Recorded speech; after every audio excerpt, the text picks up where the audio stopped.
Well, hey, it's me, Angie. Come on in. I'm in my yard. Guess who's back home? I made it home yesterday from my cousin's house. If you haven't seen the videos that I videoed over there when I was visiting him of the fairy tale farm, they're short videos. I think one of them's like 7 minutes and one of them's 2 minutes and something. Go check it out and watch those videos if you would like to see what the farm's doing. Had a wonderful time. Uh, got to see some other first cousins of mine that I haven't seen in a while. Uh, all my first cousins live in Jones County, which is about an hour and 20 minutes from where I live. My mom's oldest sister has 6 children. My aunt that is Bo's mom, she had 2 children, which is my cousin Bo and his sister Stephanie. And then, of course, my mom had 4 children. So actually, it was 12 of us all together. My grandmother had a dozen grandchildren.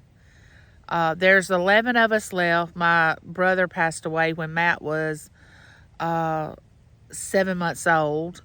Matt was born in December of 90, and my brother passed away in July of 91. But guess what today is? Today is neighborhood chat. Everybody's coming over to get together at It's Me Angie's house to have our weekly chat. And of course, we're going to talk about what it is in just a few minutes. But I want everybody to come on in and gather around and get you something to drink. Of course, I have all the regular stuff and sweets. I have chips. I did make some homemade coleslaw last night because I don't know if y'all eat this or not, but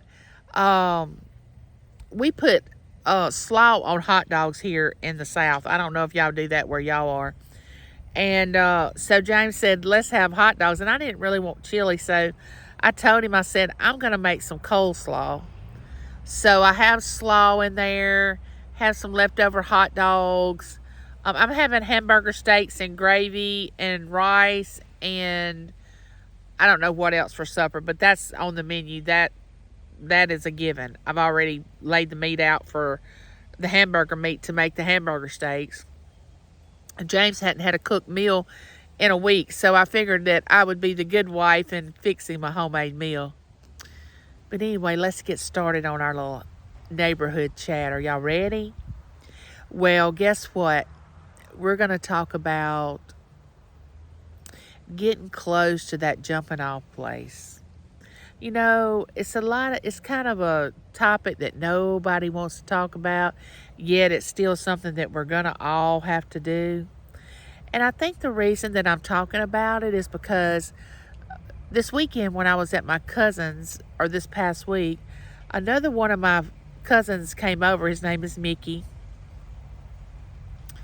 And he's been diagnosed terminally with colon cancer that has spread to his liver and his lymph nodes and other places. It's metastasized to other places. He's had surgery. There was nothing they could do. They closed him back up. But he came over, he and his daughter, to visit. And he was talking about being told that he was terminal and that he would be maybe had 8 months to live, maybe. But he is taking treatment. And he said the thing about it, and he drove a truck for years. I mean, he sort of like reminds me of James because James is work, like the workhorse. And he said, I never thought I'd ever be able to give up the truck.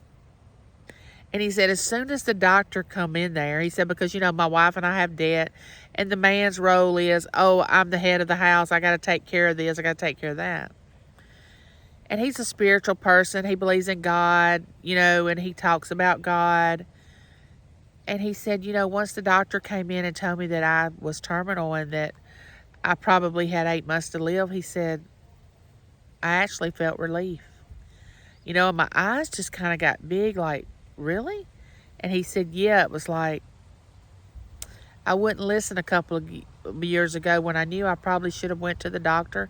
He said because his problem had been going on for a couple of years and he just kept ignoring it. And his wife kept telling him, you need to go to the doctor. And he kept putting it off and saying, I'll go as soon as this happens or as soon as we get out of this debt or that debt. And he said, and then I knew when he told me that I was terminal, I would never get back in that truck again. It was like it relieved me of so much pressure that I had put on myself, which I didn't need to. And it taught me the biggest lesson is to live life to the fullest and not try to control your surroundings. We all try to control, which I don't anymore. I get up in the morning and I look forward to see what the day's going to bring. A lot of people wake up planning their day, like, I'm going to do this, this, and this. And then if it don't go that way, they get all upset because it didn't work out the way they had it written down on paper. But I wake up with the thought of, oh, what is the day going to bring? Where am I going to end up? Whose chat am I going to go into? What videos am I going to make?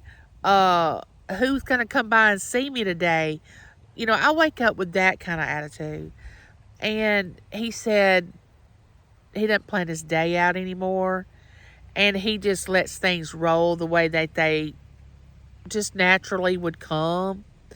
And I've learned to do that. Now, I know sometimes, like when I have a doctor's appointment, of course I have to plan my day around my doctor's appointment. But I'm saying don't do that every single day of your life. Get up and start saying, oh, I've got to do this, this, and this.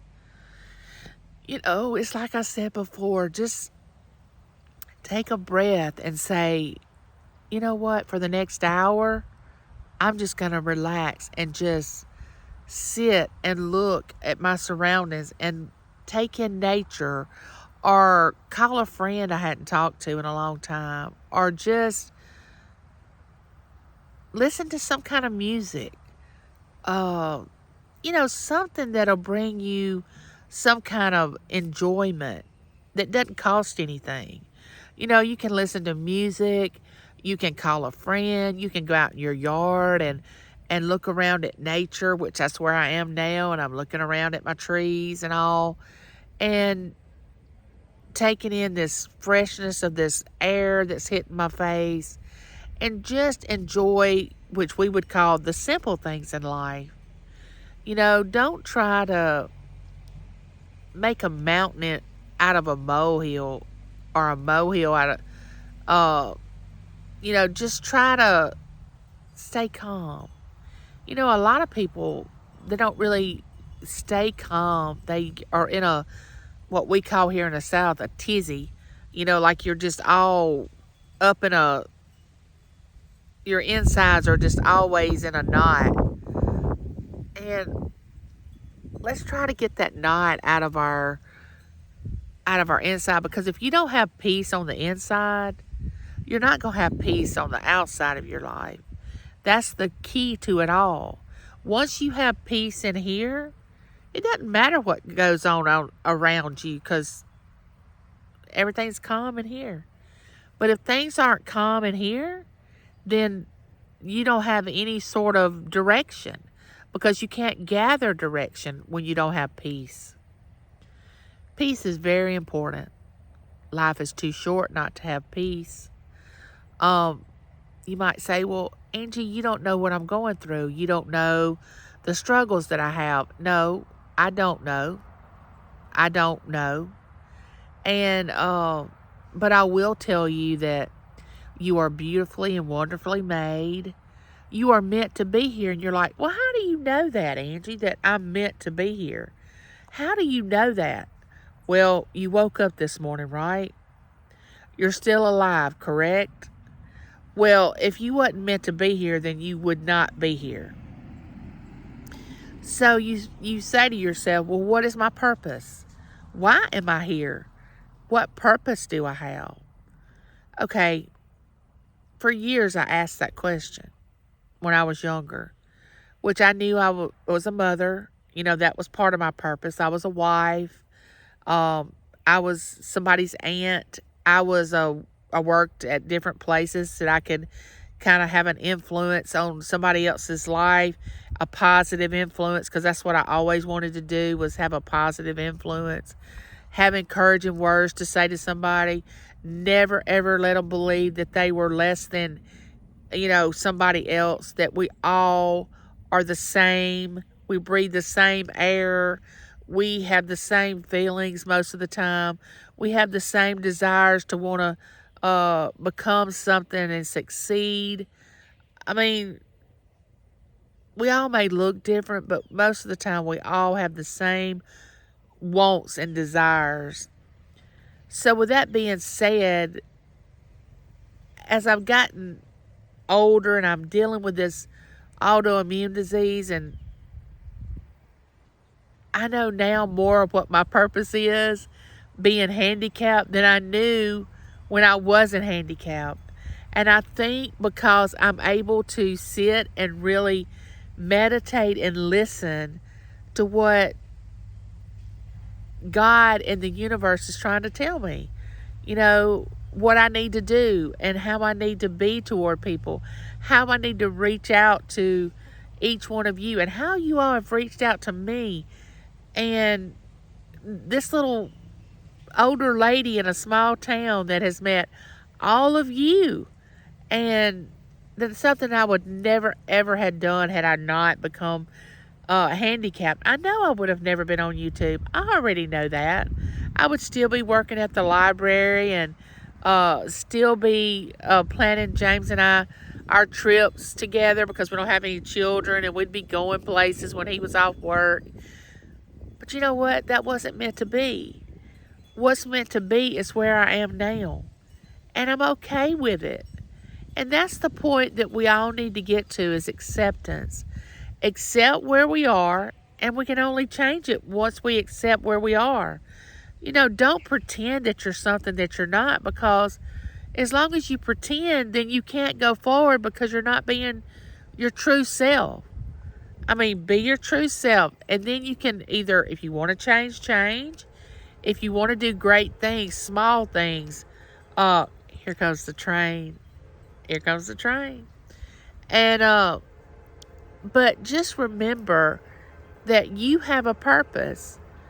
Be quiet and be still and listen and find out where that is, and go forward every day. You're like, what do you mean go forward every day? That means get up and move and take a direction of, who can I meet on YouTube today?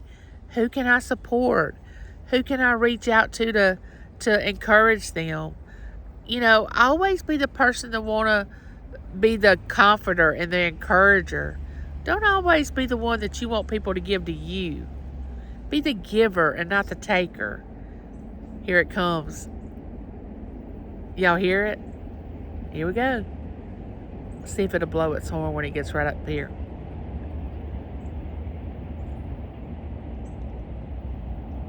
It's coasting, it sounds like. Let's see. There's a little crossing up here. Maybe it'll blow its horn before it gets to that crossing.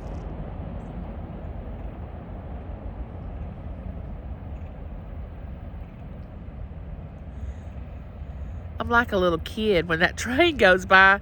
I just get so excited. I know that sounds silly. I don't know who remembers the cabooses on the back of a train, but when they took the caboose off, I was so hurt, because I was like, my kids are going to never know. There it goes.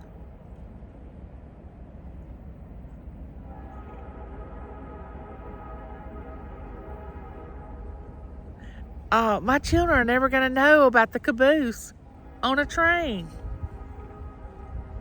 That goes to show you everything changes. Every day, the thing you can count on the most is change. Everything changes. You just have to go along with the change. Accept it and move forward. But what I want you to know, guys, I have missed you so much. I am so happy to be home. I enjoyed myself so much when I was at my cousin's. But I'm so happy to be back where I can go live on my channel. I can be with you, have the neighborhood chats, support your channel, and y'all become just like a big family to me. I just want you to know that. Thank you for all that you do. You watch my videos, you comment, which you know I love your comments. You hit the like button. Uh, when I got home, James said, "You are not going to believe the packages that you have to open at the house when you get here. It's going to take you a week to go through these packages." And I'm just so humbled that you all would wake up in the morning and think of It's Me, Angie, and say, I'd like to send her a card, or I would like to send her something in the mail. It brightens my day so much. And that's why I like to give back on my channel. When I do a live, I love it when we do the giveaways, and when I mail those things out, I want y'all to know that I hold them in my hand, and whoever's name's on it, I say your name, and I'm like, Lord, bless them. Let good things happen to them. Let them know that they're beautifully and wonderfully made. Let them know that they can accomplish anything and be anything that they want to be. And I love to hear the feedback after somebody's accomplished something, like paying it forward. I love to hear the pay it forward messages of somebody doing something for somebody, and then they've paid it forward. And I mean, call me silly if you want, but I'm all about the positive and not the negative. And I don't know how to be any other way. And with that being said, neighbor, please like, share, subscribe, ring that bell so I'll know the next time you're coming over for a visit, and you'll know the next time I'm coming to you with a video. And don't forget to share me out. Please share me out. And until we have another neighborhood chat, bye, neighbor.